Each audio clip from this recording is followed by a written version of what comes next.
Notícias, traz a informação.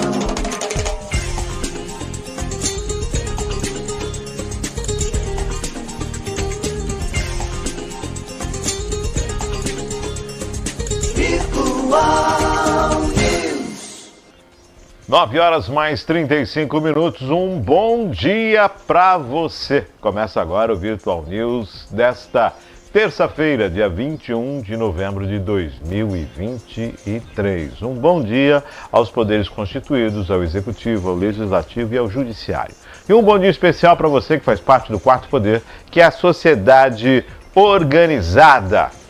Terça-feira, tempo um pouco nublado, o sol chegando, a temperatura vai subir, fica na casa aí dos 29 graus, né? Essa questão aí da primavera, meio verão, toda essa fusarca feita pelas altas temperaturas. Então você vai aguardar essa semana também com toda essa situação. Temperaturas altas, chuvas fortes, e assim começa a proximidade aí do verão, do final do ano, e com certeza muita chuva está por vir. Bom, para quem aniversaria hoje, para você que faz aniversário nesse dia 21, parabéns, tudo de bom, Deus abençoando a sua vida hoje e sempre. Feliz aniversário! Terça-feira repleta de notícias, de matérias, e hoje os comentários são de César Martins. Nos controles de direção, Maria Clara. Bom dia, Maria Clara. Bom dia, César. Bom dia, Márcio. Bom dia, Maria Clara. Bom dia a todos que nos acompanham. Mais uma semana aí.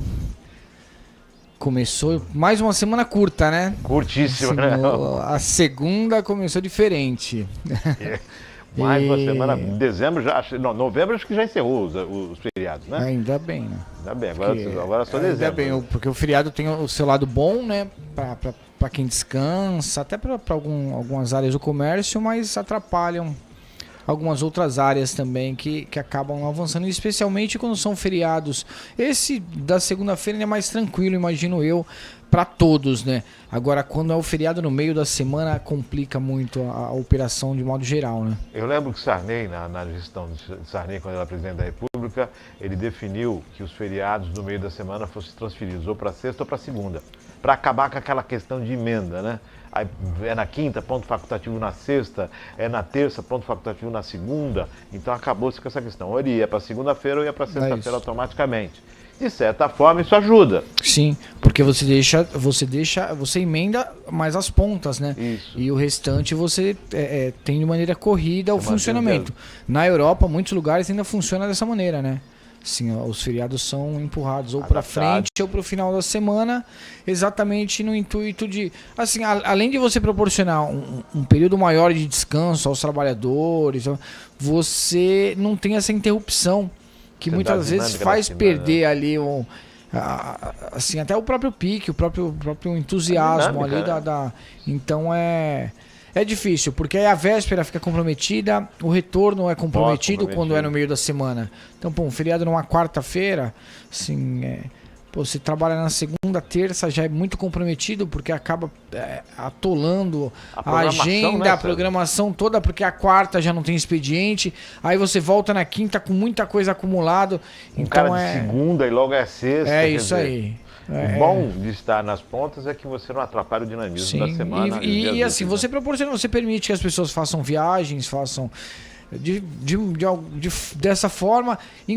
Eu penso que melhora, inclusive, para hotéis, para bares, restaurantes e para o próprio trabalhador que consegue se programar melhor e fazer uma viagem. Tem um final de semana aí prolongado e consegue se organizar. Difícil.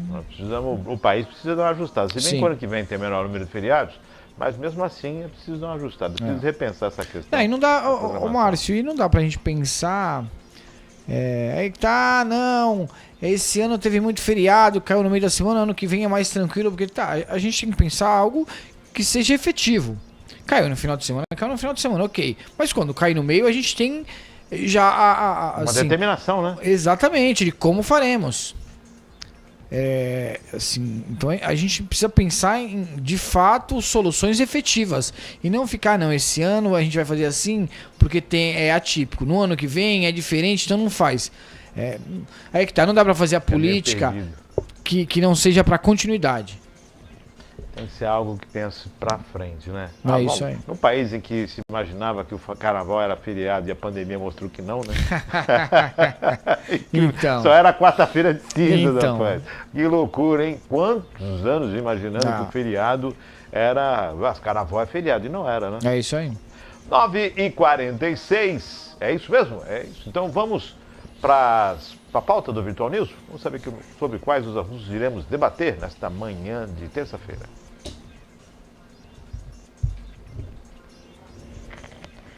Vamos lá, principais notícias. Opa! Ok, então voltando aqui comigo, tem um probleminha técnico aqui, não tem problema, a gente segura aqui sem problema. Ao vivo é isto, ao vivo é desta forma. Então, seguindo novamente aqui a parte técnica, lembrando que nós temos à disposição também o Virtual News na íntegra e também os drops que seguem após os cortes do programa. Vale lembrar que isso é feito para que você possa acessar de várias formas, né? O conteúdo que você mais gostou, na íntegra, fica sempre à vontade, à disposição. Ok? Estamos... Perfeito? Você quer que eu fale sobre as redes sociais? E assim, deu problema, aí coloca pro apresentador e ele se vira agora nos 30 para ele falar a respeito do que está acontecendo. 9h mais 47 e ontem nós tivemos um Virtual News diferente no feriado. Eu quero agradecer aqui ao André Santos e também a Juliana Souza, que apresentaram o Virtual News de ontem e foi muito bom. Parabéns para vocês, viu? Espetacular. Agora eu já sei que eu posso descansar alguns dias que eles podem tocar, apresentar o programa. Que foi super bacana, muito bom. Gostei muito, parabéns. Maria Clara conduziu, eles estavam aqui, Reginaldo fazendo os comentários, então foi muito bom, viu? Eu fiquei muito satisfeito em observar essa capacidade que eles tiveram em tocar o Virtual News com maestria e duas vozes, né? Os dois aqui tocando, isso foi muito bom. Então, meus parabéns ao André Santos e a Juliana Souza. Ontem, o país falou sobre consciência negra, né? O país falou. Eu espero que só não falem no dia 20, eu espero que as ações continuem no dia 21, no dia 22, em todos os outros dias do ano, né? Que seja um momento para a gente ter uma reflexão, para que a gente possa observar mais. Qual a diferença? Nenhuma. Somos todos iguais. É isso aí. 9h48, tudo ok? Vamos agora para a pauta do Virtual News desta terça-feira. Principais notícias desse 21 de novembro de 2023. Chefe do Hamas diz que acordo de trégua com Israel está próximo. Isso é da agência Reuters. Lula tenta avançar em acordo entre Mercosul e União Europeia. Lula indica 4 nomes para o CAD. Preso pelo 8 de janeiro, tem mal súbito e morre no presídio da Papuda. MST ocupa fazendas no sudeste do Pará. Senadores homenageiam presos nos atos de 8 de janeiro que morreu na Papuda. Senado vota PEC que limita pedido de vista de decisão monocrática em tribunais. Isenção para recauchutagem de pneus. Aí. Essa é a pauta do Virtual News desta terça-feira. Agora, César, vamos para aquele momento tranquilo, que não é polêmico, vamos falar das notícias, das manchetes, que não podemos deixar passar em branco. Para não passar em branco, isto é, aquecimento global fica acima de 2 graus Celsius pela primeira vez. Estadão. STF tem 40 processos criminais contra políticos que arrastam por mais de 1000 dias. Tem processo de 2007, se eu não me engano. Estadão Ministro cobra desculpas de Milei a Lula por condição para iniciar diálogo. Ofendeu gratuitamente.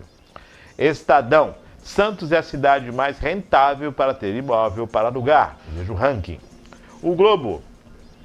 Milei reitera promessas, mas incertezas sobre apoio põe em xeque a agenda do presidente eleito na Argentina. Jornal do Brasil. PGR denuncia deputado por injúria e racismo contra Lula e Silvio Almeida. G1.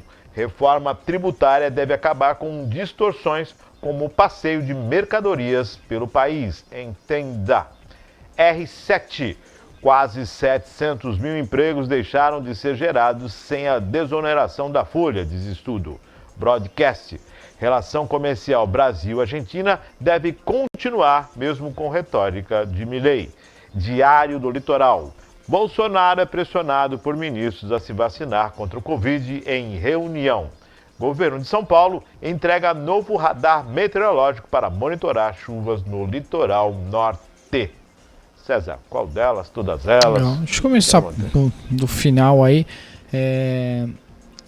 Eu acho que é muito importante, já vinha sendo feito esse estudo, depois do último carnaval aí, todo o desastre que a gente teve no litoral norte, eu acho que é importante a gente investir. Eu acho que o investimento em tecnologia e inovação, em ciência, é sempre válido e essencial para a comunidade como um todo, porque ajuda a prevenir, ajuda a evitar que tantas vidas sejam perdidas, que tanto desastre aconteça, que tantas famílias percam seus lares, como aconteceu nas últimas chuvas aí, que devastaram o litoral norte, né? Sofreu muito aquela área, então, né? Então, exatamente. Além da chuva excessiva, a gente precisa ter um melhor preparo aí para conduzir. Né? É isso aí. Investimento como eu falei, é sempre muito importante, sempre essencial aí Lembrando que você vai ter a informação. Dependendo do que você faz com ela, ela não vai ter valia. Agora, dependendo do que você age, né? Isso, junto a uma estrutura que realmente tenha dinamismo, vai salvar vidas e, com certeza, evitar que os desastres aconteçam de uma forma muito grave. Lembrando que não é só chuva, ocupação irregular, né? Tem que observar as áreas que estão sendo invadidas, tem toda uma questão que é necessário olhar. Questão habitacional, tudo isso, a questão do desabamento, as pessoas de locais de risco, é fruto de toda uma condição social que tem que ser analisada. O primeiro passo você identificou que podem vir as tempestades, com certeza. Mas o segundo passo ainda é muito maior. É isso aí. É um conjunto de ações que aí sim você tem um resultado de fato, você tem um resultado satisfatório. Não adianta, como você falou, só investir na coleta, na preparação das informações e não utilizar de forma eficaz. Não vai ter resultado realmente, então vai continuar tendo desastres como esse. E eu acho que outro ponto importante é a desoneração da folha, né? Entra em pauta aí agora essa semana. Entra em pauta, desculpa. O veto, né? Entra em reta final agora para o presidente vetar ou sancionar. Muita gente envolvida e que de fato aí possui uma proximidade diz que a chance do veto é muito grande.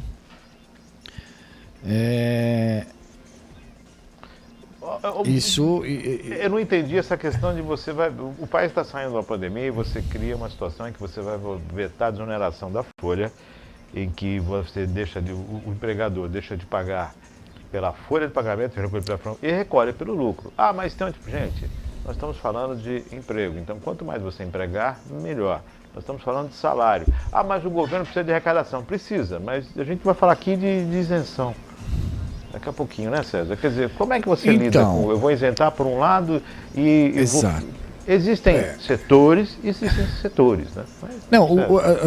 O que me causa estranheza é que não há um equilíbrio, não há uma coerência, como você falou. Você corta de um lado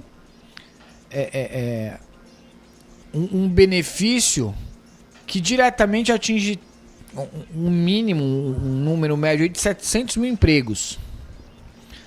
Aí, por outro lado, você dá isenção em que, assim, eu acho que benefício é bom sempre para todo mundo. Agora, a gente tem que me... se eu posso beneficiar com uma determinada ação, eu posso beneficiar muito mais pessoas, por que eu vou beneficiar menos? Assim, não há equilíbrio, não há coerência numa decisão desse tipo. Então, não adianta a gente pensar só em tapar o buraco ali de forma imediata. Não adianta pensar só que tá chovendo agora, então agora eu passo correndo que eu não me molho tanto. Tá, mas e aí? Aí quando eu for voltar, eu vou me molhar de novo. Então a gente tem que começar a tomar decisões, tomar medidas que de repente não vão ter resultado imediato, Médio e mas longo prazo. que com o passar a médio e longo prazo, você vai ter aquela situação estabilizada. E é isso que a gente precisa ter um país estabilizado. Não dá pra de gente, Estado, né? não dá pra gente continuar apagando incêndio. Não dá pra vir com balde e querer acabar com queimada. Não, a gente tem que de fato evitar que ela aconteça. A gente tem que de fato estar ali coordenando. A gente tem que de fato estabilizar para que isso não seja mais um problema. Mas não, a gente fica, parece que tem empresa. Não, fica só apagando incêndio. Aí você corta o benefício ali de 700 mil para beneficiar que seja 100, 200, 300 mil. Pô, peraí. Eu tô pensando em... eu não consigo, não tem lógica. Folhas, desoneração. Qual o setor que você vai desonerar? Qual o setor que vai mais contratar? Tem essa situação toda. Não, e a desoneração é que tá. A desoneração, ela abrange exatamente as áreas que mais empregam no país. Aí fica difícil. Não é que se deixa de pagar, você não recolhe mais. O governo não vira sócio do funcionário no salário dele, porque tem desconto do funcionário e desconto pela empresa, né? Aí o funcionário paga, a empresa também. A empresa começa a pagar pelo todo. É outra situação, né? Mas tudo bem. Bom, falar em empresa, desconto, essa coisa toda, pelo jeito a Argentina quer descontar, né? O presidente da Argentina quer descontar. Milei, o Pimentel, já aqui o secretário, o ministro Pimentel já falou que tem que ter um pedido de desculpa para o Lula, né? Pro Lula. Eu não entendo se o Milei ofendeu ao presidente do Brasil ou se ele ofendeu a pessoa do Lula. Porque a presidência do Brasil não se envolveu com a eleição da Argentina. Sim. Talvez tanto o Partido dos Trabalhadores quanto o Bolsonaro se envolveram lá na Argentina. Ou se o partido não, perdoe se o partido não foi, mas se Haddad se envolveu e se Lula se envolveu, são pessoas que estão ministros, mas na Argentina não são chefes de Estado, são pessoas, afinal de contas, o Brasil não votou para presidente da Argentina, nem escolheu apoiar ou não o presidente da Argentina, ponto. Ah, mas é isso, é ultra, não interessa se é ultra, se não é ultra, se é comunista, não interessa. É uma questão da Argentina que ela decide, né? É soberania. Bom, esse ponto. Em momento algum eu ouvi dizer que Milei é contra o Brasil. Não vi isso, né? As políticas internacionais estão aí para ser ditas. Lula espera um aceno e ver se ele não vai, deve indicar alguém. Claro, depois do que o Milei falou no debate, eu mesmo não iria. Vou fazer o que lá, né? O cara já sapecou, não tem o que falar, né? Tá bem estremecido isso. Por outro lado, Bolsonaro foi convidado e vai levar uma comitiva de 10 pessoas, entre deputados, senadores e, claro, Michele junto. Michele e Valdemar da Costa Neto já vão. Agora, é 10 agora, né? É dia 10 de dezembro. Dia 7 o Brasil deixa a presidência do Mercosul. Sim. Olha que salada! E aí agora aguardar uma desculpa por parte do presidente. Ele falou como presidente ou ele falou como candidato? Aí, mas isso tudo é semântica? Não, peraí, se é candidato é uma coisa. Em estando presidente, em falando pela Argentina, é outra coisa. Lula se referiu à eleição na Argentina como presidente do Brasil ou como Luiz Inácio Lula da Silva, um político de renome, conhecido mundialmente? E particularmente falando, estaria errado em qualquer das duas falas, seja como na figura de presidente, seja na figura da pessoa, né? Pessoa física, mas assim, que você é presidente 24 horas por dia. Quando você é uma figura pública, você é a figura pública 24 horas por dia. Então, quando as pessoas te olham, elas te associam ao cargo. Isso é inevitável. É igual o ator, é inevitável. É inevitável, não dá pra você ficar separando, porque quem olha, apesar de você não estar exercendo naquele momento, você continua sendo. Você não tira. Não é você fechou o escritório e não, agora fechei a sala, não governo, não. Então é 24 horas. Então eu acho que assim, na casa do outro, a gente não tem que opinar. Sim, se a gente é convidado a gerir uma crise, a opinar é uma coisa. Você recebeu, assim, você foi provocado a se pronunciar. Agora, a gente opinar, como você falou, a gente tomar lado, a gente tomar partido de algo que sequer é nosso, traz um risco de fato, estremecer a relação. Pô, a gente está aqui para ser diplomático, Márcio. Assim, a premissa da política é a democracia. Então, assim, eu não posso, não sou, o poder de decisão não é meu. Aí, como você falou, eu nem voto na Argentina. Como é que eu vou querer opinar como uma figura, como uma líder de uma outra nação que é parceira, é co-irmã? Como é que eu vou opinar como fazer, quem entrar, quem participar da eleição, instrumentalizar com aparatos de ordem marketing, tudo isso foi colocado, né? Ó, tem apoio aqui, injetou ali, tudo isso foi colocado. Sim. Né? Então, é o risco, né? Não é então, e não é saudável. Aí que tá, não é saudável porque quando você toma lá, e assim, eu acho que isso tá ficando muito evidente no nosso país, e assim, não tem havido benefícios. A gente de fato polarizou e virou assim, ou é A ou é B. Não existe meio termo, não existe C, não existe nada. É A, B e não acabou. Existe o bom senso, né? Então, ou se você não é meu amigo, você é meu inimigo. E assim, não pode ser dessa forma. Especialmente na política, que a gente, num país democrático, em que a gente luta para que isso seja cada vez mais respeitado, a opinião diferente não pode ser motivo de briga, não pode ser um motivo da confusão, porque deve haver salutar e é absurdamente saudável para que a gente cresça, se desenvolva e evolua. Bom, a próxima eleição agora é nos Estados Unidos. Vamos ver agora. Vamos para as matérias. Não vou nem falar dessa questão do STF dos políticos que tem desde 2007 a ação lá. Diz que é complexo, muitas delas e tudo mais, mas vamos ver, né? Algumas não são complexas, saem numa medida assim rapidíssima. Outras, né? A gente sabe de políticos aí que tem acho que uns 20 processos lá e não anda. 10h03, vamos para as matérias? Vamos para a pauta do Virtual News. Sim, nós vamos estar falando agora sobre o Hamas.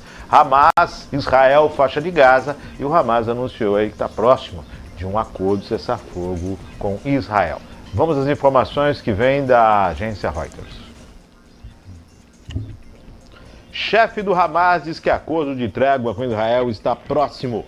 O chefe do Hamas disse hoje que o grupo militante palestino está perto de um acordo de trégua com Israel, mesmo enquanto o ataque mortal a Gaza continuava e foguetes eram disparados contra Israel. Autoridades do Hamas estavam perto de chegar a um acordo de trégua com Israel e o grupo entregou sua proposta aos mediadores do Catar, disse Ismail Haniyeh. A declaração não forneceu mais detalhes, mas o responsável pelo Hamas disse à TV Al Jazeera que as negociações se concentram na duração da trégua, nos acordos para a entrega da ajuda de Gaza e na troca de reféns israelitas detidos pelo Hamas por prisioneiros palestinos em Israel. Ambos os libertariam mulheres e crianças e os detalhes seriam anunciados pelo Catar, que está a mediar as negociações, disse o responsável Izad El-Hepish. A informação são da agência Reuters. Bom, essa negociação já vem há alguns dias. Inicialmente eram 50 reféns que o Hamas estava pretendendo libertar. Ele estava discutindo uma trégua de 3 a 5 dias. Israel disse que não iria dar trégua alguma, porque isso ia fazer com que o Hamas se reorganizasse e que o Hamas, nesse momento, está totalmente desmobilizado. Então, Israel estava mantendo essa questão. Em relação aos reféns, a possibilidade de 70 reféns, de 80 reféns, e agora a troca com prisioneiros palestinos, que, na verdade, são integrantes do Hamas. Então, toda essa discussão agora vem à pauta e a possibilidade ou não dessa trégua e desse momento de libertação dos reféns. Acho que a primeira coisa a ser feita nessa questão é a libertação dos reféns e mulheres e crianças. Os bebês em Gaza foram retirados, foram para outros hospitais, né? E os prematuros, principalmente aqueles que estavam em incubadoras, né? E o mundo todo olha para esse conflito. A possibilidade de uma trégua agora, seja bem-vinda, né, César? Sempre bem-vinda, né? Márcio, eu acho que a violência e especialmente o sacrifício de vida inocente nunca é o melhor caminho. Então eu acho que a trégua sempre que a gente consegue às vezes um mau acordo é sempre muito melhor que uma boa briga, né? Então longa briga, né? É muito melhor a gente de forma diplomática, de forma com a trégua acontecer e haver a negociação, do que continuar aí destruindo lares, famílias, vidas. Não. Muito difícil, muito difícil. Então tomara que façam esse acordo e que possa haver um cessar-fogo aí, um entendimento político. Agora, os culpados têm que ser penalizados. Não se pode deixar mais de 10 mil vidas de um lado, mais de 2 mil vidas de outro. Não podem ficar impunes assim. Não. Isso não tem. A impunidade não pode permanecer. Isso seja feito. Vamos pedir a Deus que ore pelo Oriente Médio, que se termine o mais breve possível esse. E vamos voltar os olhos também para a questão da Rússia na Ucrânia, né? Exato. Porque essa guerra no Oriente Médio deixou a Rússia... Parece que não existe mais a guerra na Ucrânia. Exatamente. Muito pelo contrário. Ali e não se fala, não se comenta, Isso. não se E é o se segundo analisa. inverno que se aproxima.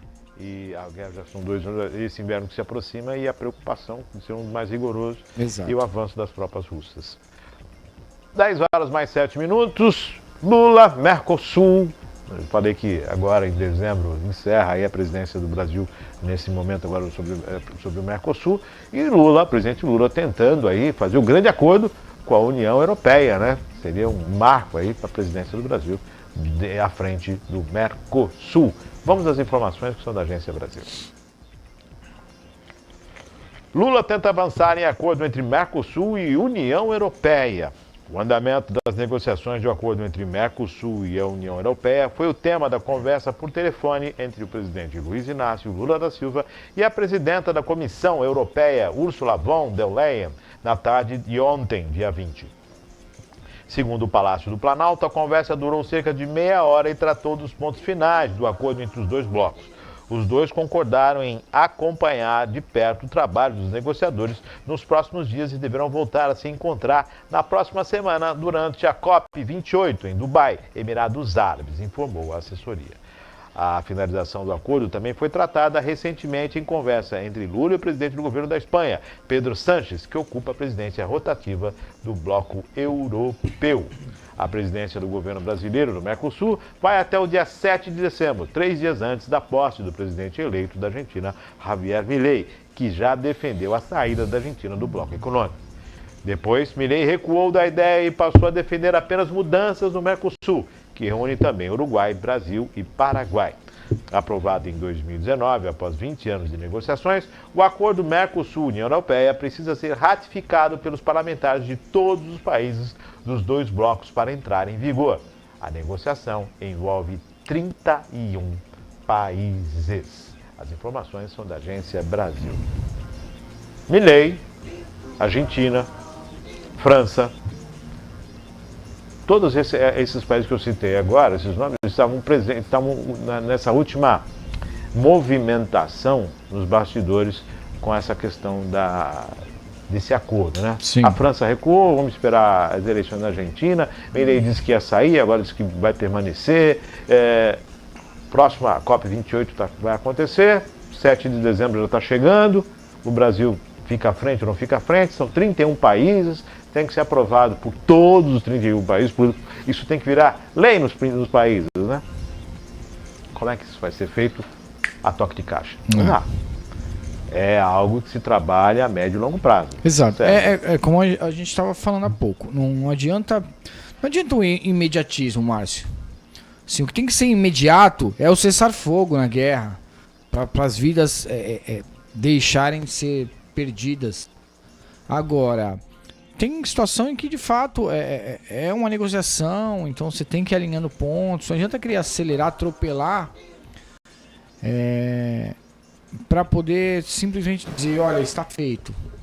Não, é melhor que seja feito de uma maneira mais lenta, mas bem feito, bem amarrado e satisfatório a todos. E é que, de fato, haja benefício o acordo. Porque, a gente tem um acordo, tá, tem um acordo e não acontece nada, porque só foi um documento assinado. Então não é isso que a gente quer ações, a gente quer que as coisas aconteçam realmente e beneficiem as nações envolvidas nesse acordo. Então acho que é o... Perfeito. 10 horas e 11 minutos, vamos para o intervalo? Vamos para o intervalo rápido aqui, situações técnicas, e já voltamos falando sobre a questão do Lula e os nomes para o CAD. A União Europeia de um lado, e agora vamos falar do CAD do outro. Daqui a pouquinho estamos de volta. É isso aí. Estamos de volta, soluções técnicas resolvidas, maravilha, ao vivo é assim mesmo. 10 horas mais 13 minutos, nós estávamos falando hoje antes sobre a União Europeia. Exato. O Brasil tentando entrar aí nessa questão, tá à frente da presidência do Mercosul, e é lógico, tentar mediar e avançar nesse acordo com a União Europeia. 10 e 14, e o presidente Lula indicou 4 nomes para o CAD. Um deles também faz parte do governo de Jair Messias Bolsonaro, né? E foi indicado também para o CAD. Vamos às informações que são da agência Reuters. Lula indica 4 nomes para o CAD. O presidente Luiz Inácio Lula da Silva indicou ontem 4 nomes para compor o Conselho Administrativo de Defesa Econômica, o CAD, pelos próximos 4 anos. Os nomes serão publicados no Diário Oficial da União desta terça-feira. As indicações passarão por sabatina pela Comissão de Assuntos Econômicos do Senado e, posteriormente, pelo plenário da Casa. Os indicados são José Levi Melo do Amaral Júnior, na vaga decorrente do término de mandato de Luiz Augusto Azevedo de Almeida Hoffmann. Camila Cabral Pires Alves, na vaga decorrente do término do mandato de Sérgio Costa Ravaganani. Diego Thomson de Oliveira, na vaga decorrente do término do mandato de Luiz Henrique Bertolino Braido. Carlos Jaque Vieira Gomes, na vaga decorrente do término do mandato de Lenisa Rodrigues Prado.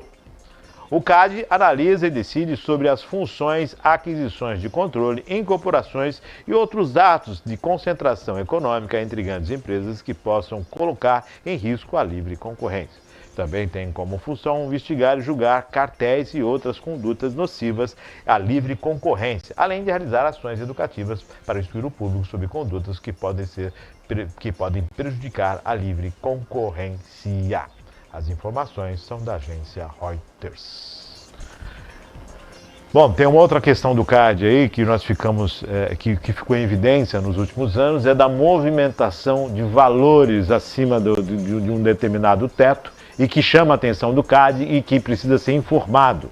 Então, se você tem um grande valor na sua conta corrente e vai mobilizar, o CAD fica, opa, essa operação veio da onde?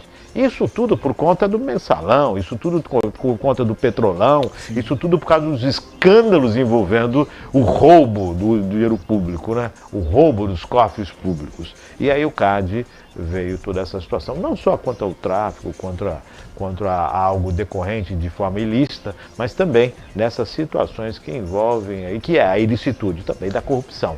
Né, César? Tem 4 nomes agora indicados.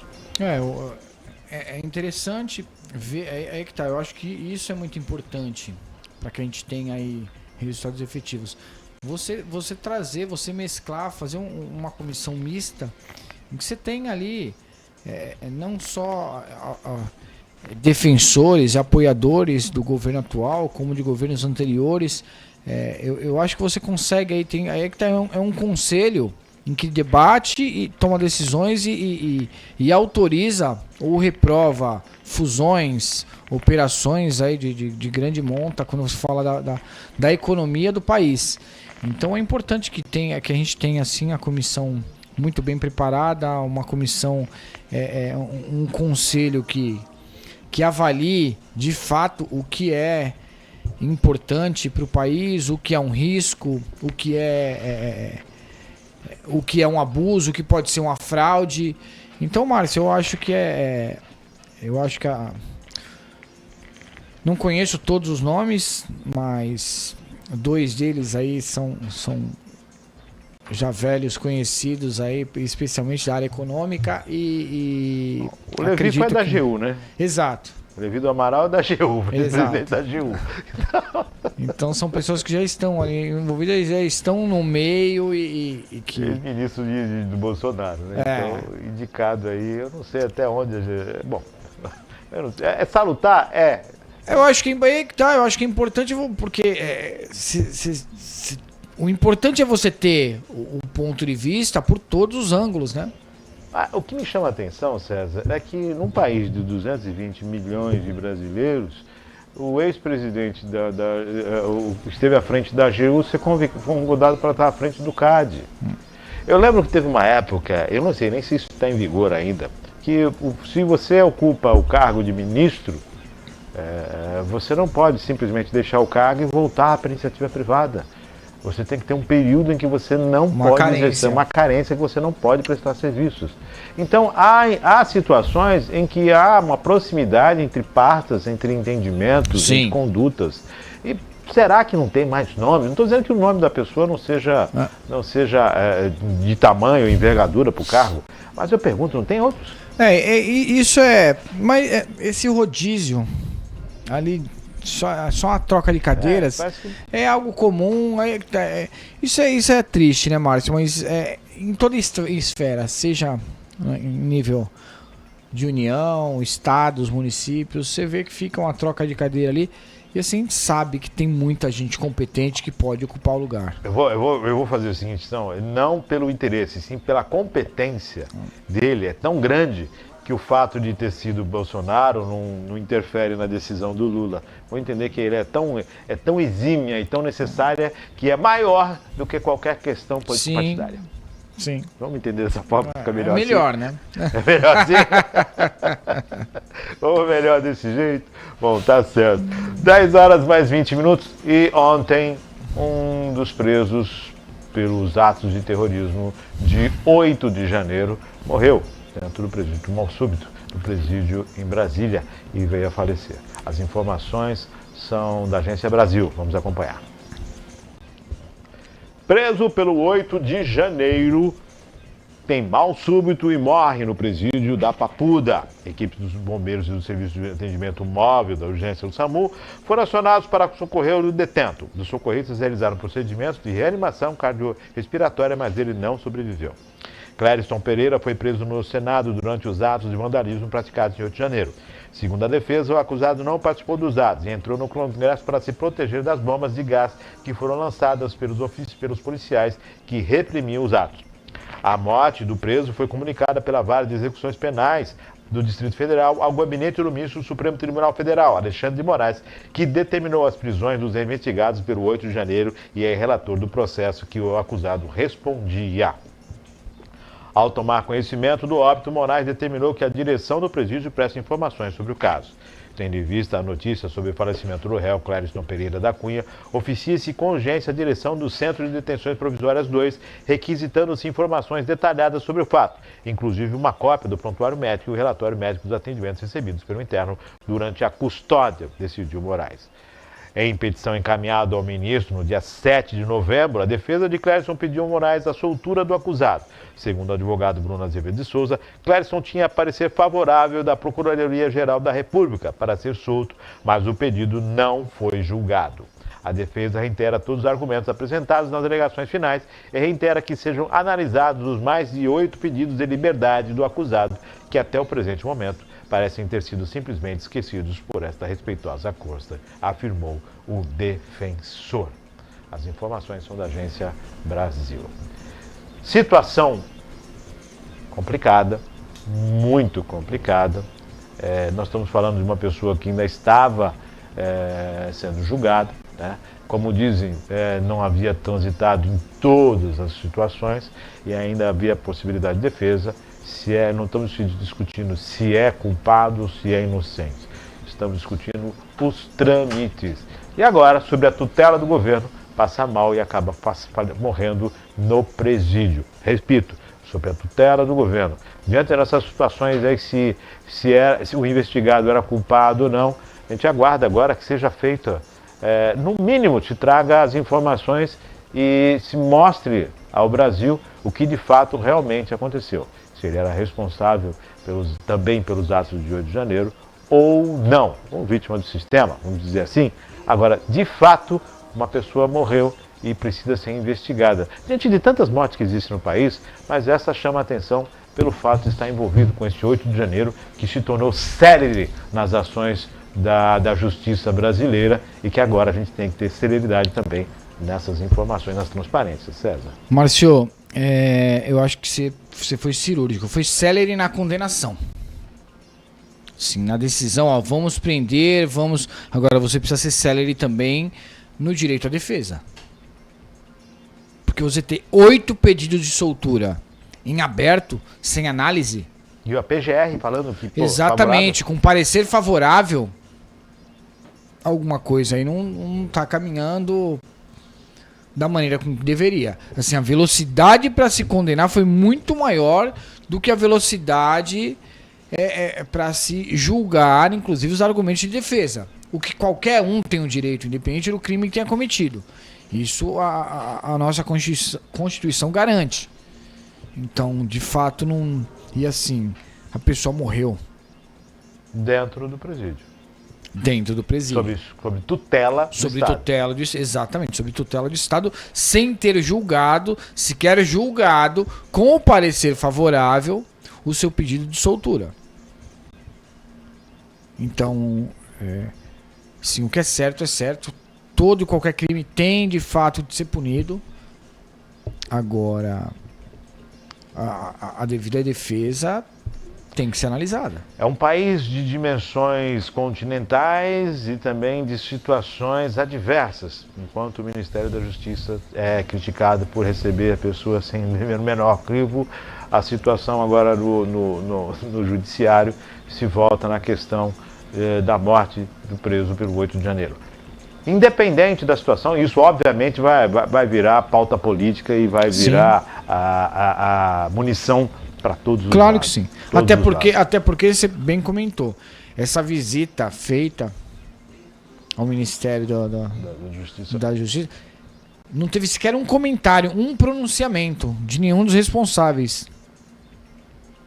E precisa. Não dá para simplesmente fazer de conta que não aconteceu, então não vou falar nada, é melhor não falar nada, não. Tem que se pronunciar. A única coisa que fizeram é atacar o jornalista do que Estadão, divulgou as informações. Que divulgou o que a gente aconteceu, assim, que não repudia mentiu, que não inventou nada. Ele apenas tá lá. deu luz ao que de fato aconteceu. Tanto é que um chamou para si a culpa. Ó, foi um erro meu. Então ela não inventou. Sim. Foi um erro meu. Ela não inventou. E os números estão lá, e as provas estão lá. Sim. E agora vão atingir a repórter, vão atingir a imprensa.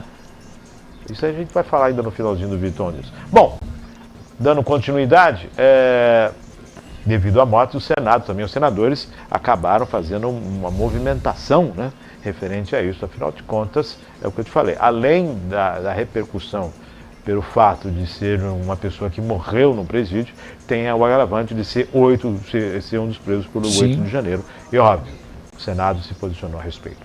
Vamos às informações que vêm da agência Senado. Senadores homenageiam presos. Não é essa, não? Então vamos lá para os senadores, depois a gente volta aqui Vamos lá para os senadores? Maravilha! Senadores homenageiam preso nos atos de 8 de janeiro que morreu na Papuda. Com um minuto de silêncio, os senadores presentes na sessão plenária de ontem, feriado, hein? Prestaram homenagem a Cleiriston Pereira da Cunha, preso em Brasília pelos atos de 8 de janeiro. Cleiriston morreu na manhã dessa segunda-feira no presídio da Papuda. Ele tinha 46 anos e deixa a companheira e 2 filhas. Era residente do Distrito Federal. A homenagem foi requerida pelo senador Eduardo Girão e concedida pelo senador Jorge Seife, que presidia a sessão no momento. Segundo Girão, Cleiriston não teria participado dos atos aos prédios públicos e já contaria com o pedido de soltura da Procuradoria-Geral da República desde o dia 1º de setembro. Parece que veio a se abrigar quando começou o quebra-quebra. Bomba para lá, bomba para cá. Ele se abrigou e estava há 10 meses preso. Então, e é a mão de autoridades importantes sendo suja de sangue. Nós tivemos uma vítima, a primeira vítima fatal do 8 de janeiro, disse Girão. As informações são da agência Senado. César, foi o que nós acabamos de falar. É isso aí. Tá certo, eu acho que é justa A fala? a manifestação e é o que a gente falou. Tem que ser assim, você não pode, você tem que ser imparcial.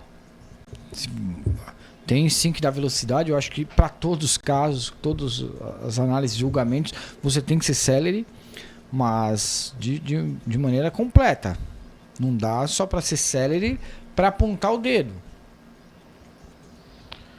Não pode prevalecer de forma alguma que pareça uma questão pessoal. Isso é uma decisão judiciária brasileira, né? Da Suprema Corte, do STF. Você tem todo um processo envolvido e o processo você tem acusação e defesa. Agora fica a questão, como eu bem disse, a situação ela vai se tornar um argumento político também. Claro. E vão se estremecer as relações, ainda mais as relações do Congresso e a bancada de oposição vai se erguer. Isso com certeza, essa semana vai ser uma semana de discursos árduos e inflamados. 10h29, saindo do Congresso, vamos agora para o MST. O MST ocupa terras, faz uma invasão de terras no Pará. Vamos às informações que vêm da Agência Brasil. O Movimento dos Trabalhadores Rurais Sem Terra, MST, informou que mais de 1.000 famílias ocuparam na madrugada de segunda-feira 2 fazendas em Paraupebas, no sudeste do Pará. De acordo com o movimento, as ações marcam o Dia da Consciência Negra, celebrado hoje, e a jornada de lutas Terra e Liberdade. Em luta, as famílias rememoraram o legado de lutadores e lutadoras negras que inspiraram a construção de um país livre da violência, da opressão e que garantia de direitos, diz a nota divulgada pelo MST. O MST afirma que as fazendas ocupadas são improdutivas e resultados da grilagem de terras. As famílias reivindicam que as áreas sejam consideradas públicas e destinadas à reforma agrária. O movimento diz ainda que o clima na região é tenso e que a presença de policiais que teriam bloqueado a entrada e a saída dos acampados. Bom, eu vou partir da nota, né? Que as terras sejam declaradas públicas, quer dizer que não foram, então não são. Sim. Então não são. Se há essa questão de grilagem e tudo mais, erro do governo em não dar celeridade a essa questão que envolve a reforma agrária. Por outro lado, utilizar-se da consciência negra para dizer que nós temos que ter um movimento de invasão em terras, eu não vejo como sendo de bom tom. Eu acredito sim na presença do Estado, na presença da Justiça, na organização dos poderes, na lisura dos procedimentos e principalmente na legalidade dos atos. Não são os movimentos que ditam como anda o governo, e sim a política que o governo tem que ser implantada para que o Estado tenha, sim, a condição de abrigar a todos, sem exceção. Sem exceção. Agora, a própria nota do movimento diz: as terras ainda não foram declaradas públicas. Tudo bem. Aí vão se invadir, porque Dia da Consciência Negra, quilombos, quilombolas, isso foi colocado ontem. Até no Dia da Consciência Negra o pessoal vai usurpar disso. Não pode, né, César? Não dá pra justificar. Márcio, eu acho que um erro não justifica o outro nunca. Começa por aí.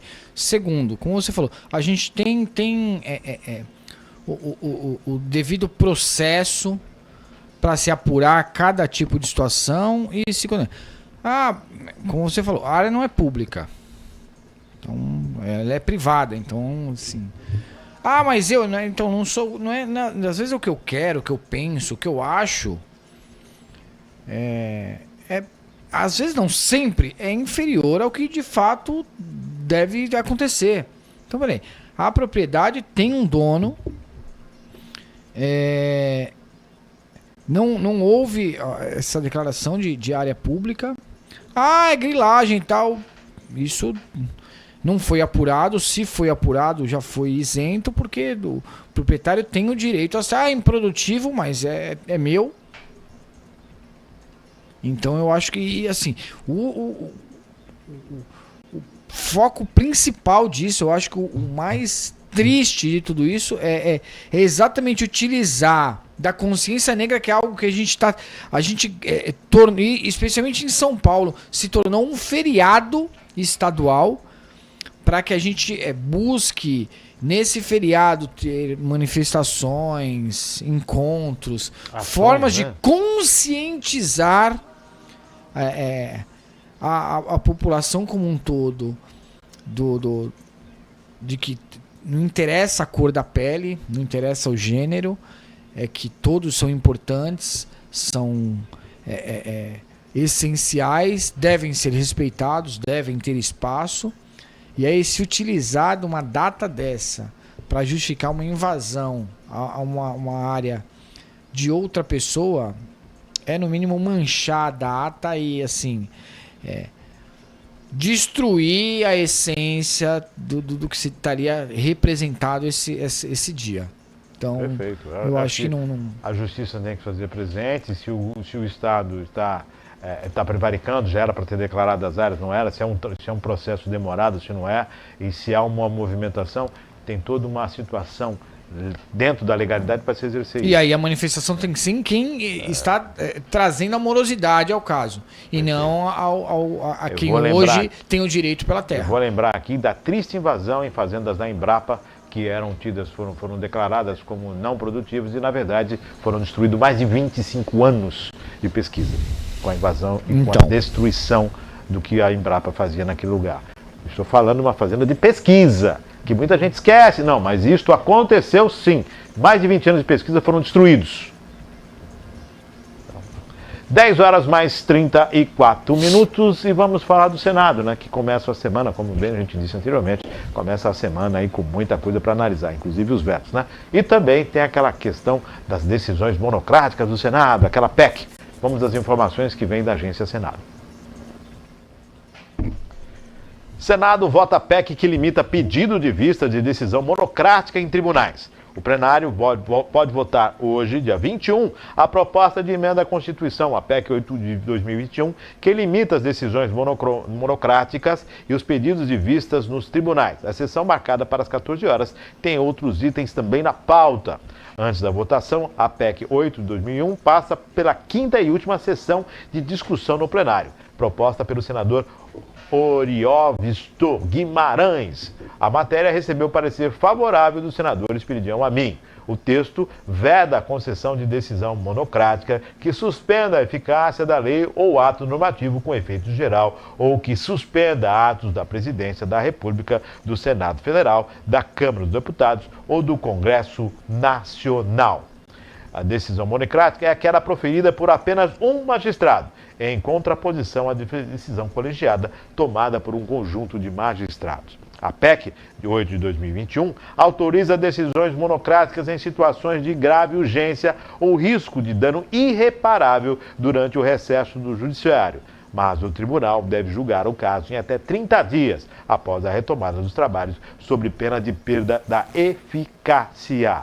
As informações são da agência Senado. César, uma semana nevrálgica, dia 23, os vetos. Veto disso, veto daquilo, marco temporal, a questão da isenção, né, na folha de pagamento, desoneração da folha, tudo isso ficou para dia 23, quinta-feira. Mas já começa a semana, terça-feira, já começa aí com essa questão que envolve as decisões monocráticas. Márcio, eu tenho uma opinião assim muito firme quanto a esse assunto. Se você tem um colegiado, não tem por que você ter decisão monocrática. Se você tem o todo, não tem por que ter o separado. Exato. E aí eu acho que está perfeita a maneira com que estão conduzindo. É um assunto de extrema gravidade, de risco à vida, em um momento de recesso, alguém que está lá num plantão decide, e aí você leva para o colegiado estudar e manter a decisão ou revertê-la. Agora, o que a gente mais vê é decisão a toque de caixa, feita por um único ministro, de forma arbitrária. Vai ser assim, muitas vezes contrariando decisões do Congresso, decisões já discutidas e já bem definidas.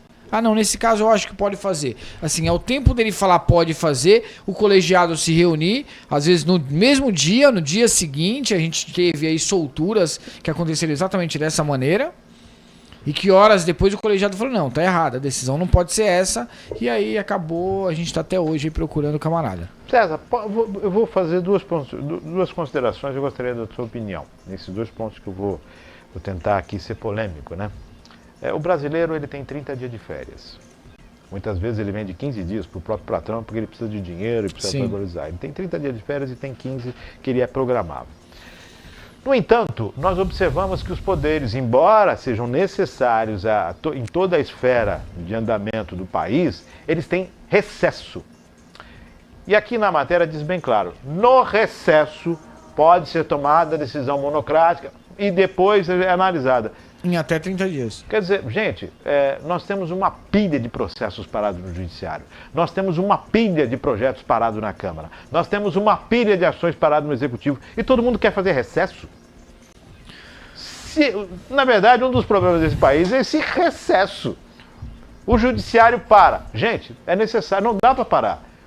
O Legislativo para. Não é para parar. O Executivo desacelera. Não é para desacelerar. Porque, na verdade, o país ele vive todos os dias. O brasileiro respira a todo instante. Os problemas são enfrentados todos os dias pelo brasileiro. Que acorda 4 horas da manhã para pegar o ônibus, que volta 9 horas para casa depois de quatro conduções, que fica no tempo, que fica na chuva, que passa o aperto, que falta dinheiro, que paga juros caros. E todo mundo quer ter recesso? Eu vou, inclusive, fazer um contraponto. Por quê? Que quem vive da vida pública, seja o legislativo, o judiciário, o executivo, por exemplo, que executa, não tem recesso. Que dá mais ponto facultativo do que qualquer outra coisa. Por que quem vive do dinheiro público tem mais benefício trabalhista do que o cidadão, do que o próprio trabalhador, que paga essa conta? Vamos colocar aí para a questão do trabalhador piso salarial, né? Então, porque esse trabalhador que você falou, que sai de casa às 6, 5 da manhã, transporte público, fritando dentro de um ônibus, que leva 2, 3, 4 horas para chegar no seu emprego, que chega em casa tarde da noite, que recebe aí o insuficiente, porque já foi o nosso salário mínimo, é insuficiente para a necessidade básica do mês. Esse camarada, como você falou, ele por lei, por direito, ele tem só 30 dias de férias. Ele não tem um recesso no meio do ano, ele não tem um recesso no final do ano. E agora, por que... E assim, ainda assim, ele paga. Ele tira parte desse dinheiro dele para pagar os salários, benefícios, auxílio creche, auxílio paletó, auxílio moradia, auxílio combustível, passagens aéreas, assessores. Para o camarada que tem 2 recessos no ano. Fora os feriados, fora os pontos facultativos. Então, Márcio, é uma inversão de valor. Será que eles estão trabalhando tanto assim que precisa de mais 2 recessos no ano, porque só os feriados facultativos, finais de semana e 30 dias de férias, igual qualquer mero mortal trabalhador que paga seu imposto, que chega, porque também e você ainda tem multa dependendo da quantidade de faltas que você tiver no ano. Porque aí você tem a multa lá você perde parte do teu direito lá nas férias. Por que esse cidadão que paga a conta do serviço público não tem esse benefício? Não tem nem o piso quando aposentar.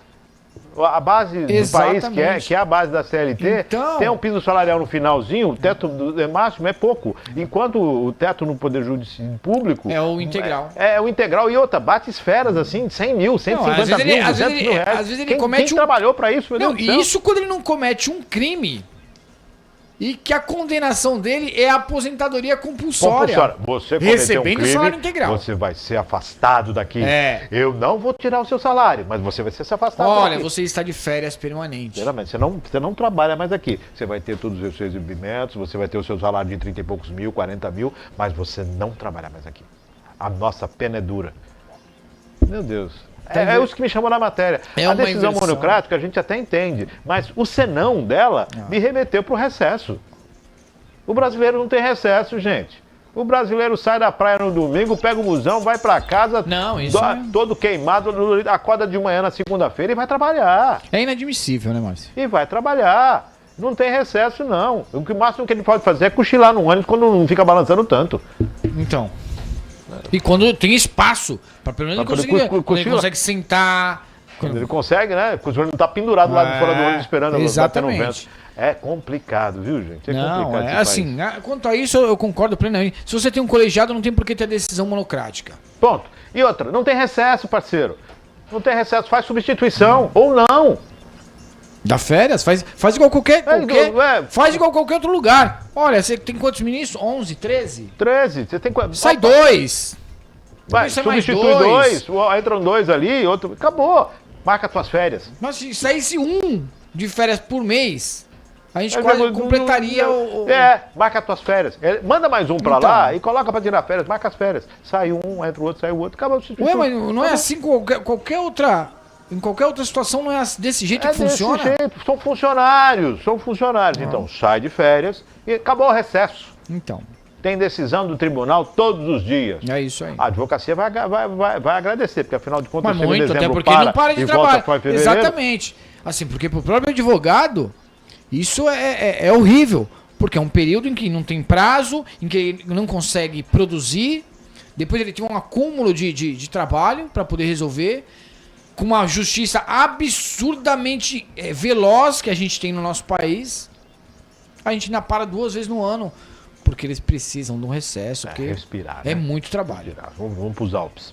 Bom, 10 horas mais 45 minutos e estamos falando vamos falar da isenção tributária, que durante o ano nós falamos dessa questão que envolve a área de recauchutagem de pneus, né? E um projeto de lei está tramitando e pede a isenção de tributos para o projeto de lei. Vamos às informações que vêm da agência Senado.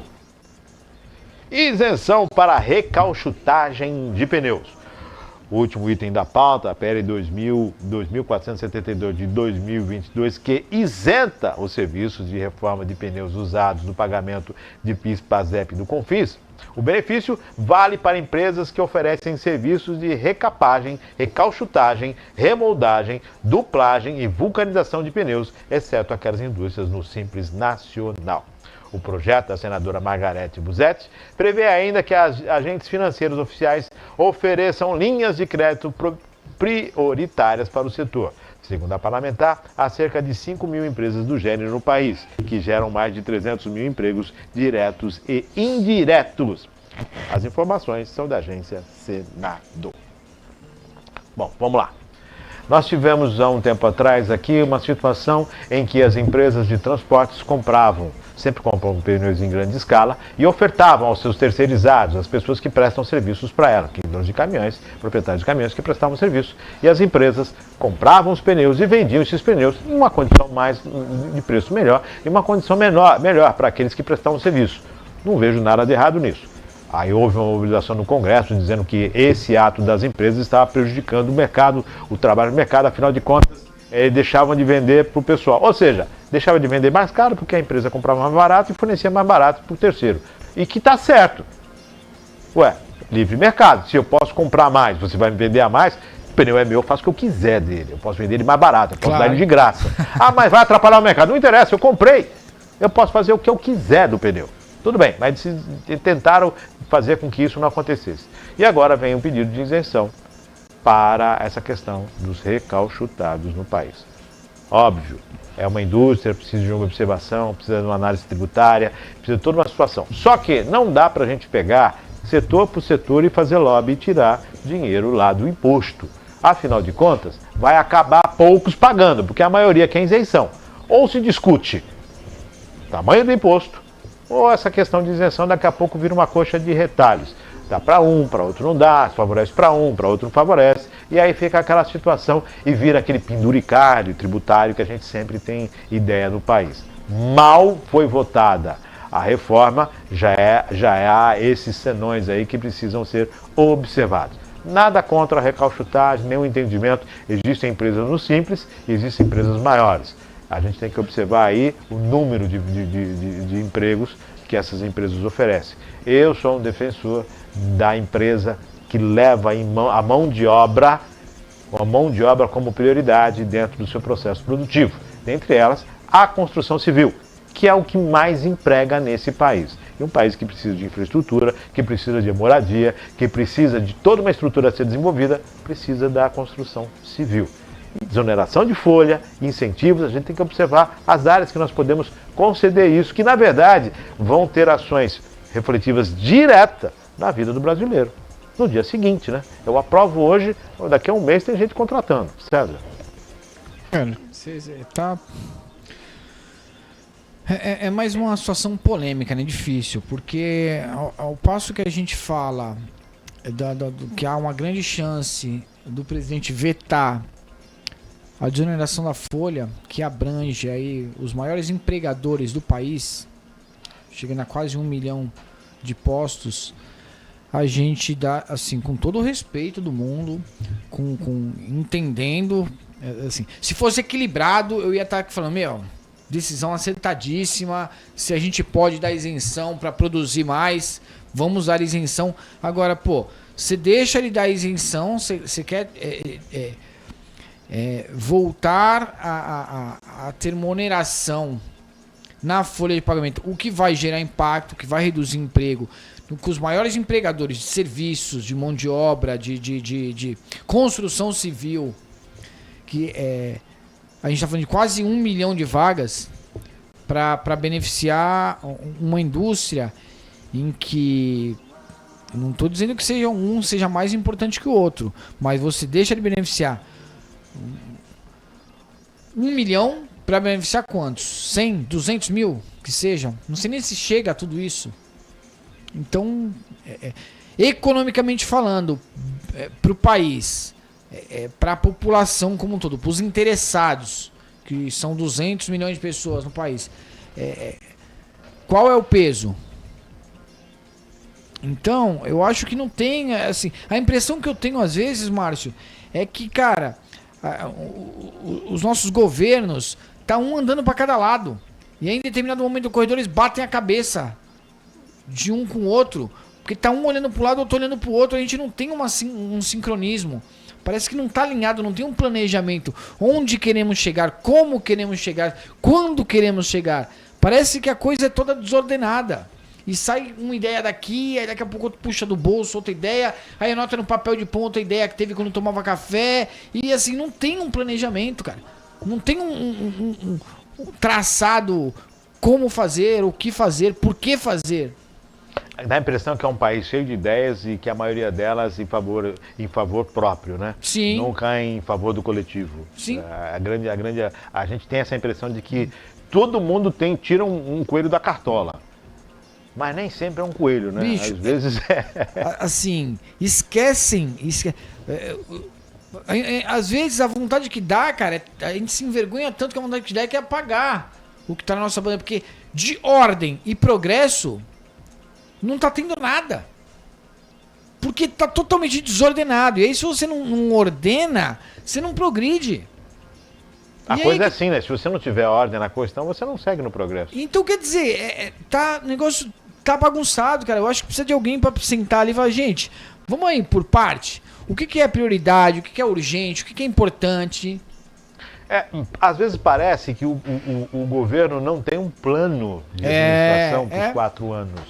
Às vezes me parece isso. Na verdade, vamos trabalhar, nada contra os bombeiros, muito pelo contrário, sempre exaltando. Vamos trabalhar apagando incêndios. Sim.